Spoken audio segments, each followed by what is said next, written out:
ভাই আমি বাংলাদেশ টাইমসে আছি। আপনার কাছে আমার প্রশ্ন, এই ঢাকা ৮ আসনে হেভি দুইজন প্রার্থী আছে জামাত থেকে, বিএনপি থেকে। আপনি স্বতন্ত্র ইলেকশন করছেন এখানে। আপনার কাছে আমার প্রশ্ন, আপনি এখানে কি কি চ্যালেঞ্জ আসলে দেখছেন এবং সেই চ্যালেঞ্জ মোকাবেলা করার জন্য আপনি প্রস্তুত কিনা? ধন্যবাদ। প্রথমত হলো, যে কোনো চ্যালেঞ্জ মোকাবেলা করবার মানসিকতা নিয়েই আমরা নির্বাচনে নেমেছি ইনশাআল্লাহ। দ্বিতীয়ত হলো, আমাদের কাছে যেটা চ্যালেঞ্জ সেটা হলো নির্বাচনের দিন এবং তার আগের 2টা দিন। দেখেন, আপনাদেরকে বিভিন্ন টক শো এর মাধ্যমে বলেছি, আবারও বলি, আমি এক্স্যাক্টলি জানি যে আমাদের ভোটার গ্রুপ কারা। স্কুল, কলেজ, ইউনিভার্সিটির শিক্ষক, মসজিদের ইমাম, মুয়াজ্জিন, ব্যবসায়ী, যারা খুব একটা ডিসেন্ট লাইফ লিড করে, জীবনে কারো কাছে কোনো সাহায্যের জন্য যায় না।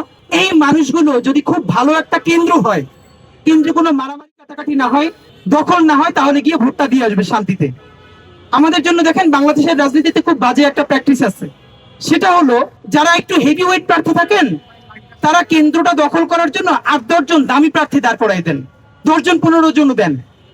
এই দামি প্রার্থীর প্রত্যেকের এগেনস্টে সে সব জায়গায় অনেক এজেন্ট ঢুকান। তো একটা বুথের মধ্যে যদি 10 জন থাকে, এই 10 জনের আপনি দেখবেন আছেন 1 জন বা 2 জন, বাকি 8 জন যে এজেন্ট, সবই হলো কোনো না কোনো হেভিওয়েট প্রার্থীর দামি এজেন্ট। এবং যেহেতু ওইখানে থাকবেন যিনি পোলিং অফিসার নির্বাচন কমিশনের পক্ষ থেকে, কিন্তু তিনি কিন্তু নির্বাচন কমিশনের সরাসরি নিয়োগ প্রাপ্ত না। তিনি আইডিয়ার কোন স্কুল বা কলেজ বা মাদ্রাসার শিক্ষক অথবা কোনো ব্যাংকার। দেখেন, তিনি একদিনের জন্য একটা দায়িত্ব পালন করতে আসছেন, হয়তো 3-4 হাজার 5,000 টাকা পাবেন। এখন ওইখানে সবাই মিলে যখন কেন্দ্রটা দখল করবে, ভোট দিয়ে দিবে, আপনি প্রতিবাদ করলে আপনি জানেন যে আপনার স্কুলটা যেহেতু ঢাকা 8-এই সেগুনবাগিচাতেই, আর আপনি সেগুনবাগিচার কেন্দ্রেই দায়িত্ব পড়েছেন, এবং যে জিতে যাবে সে তো আর আপনার এখানে চাকরি করতে দিবে না। সবাই চুপচাপ থাকে, টাকা অফার করা হয়, যারা একটু বেশি অনেস্ট তারা টাকাটা নেয় না, চুপচাপ থাকেন।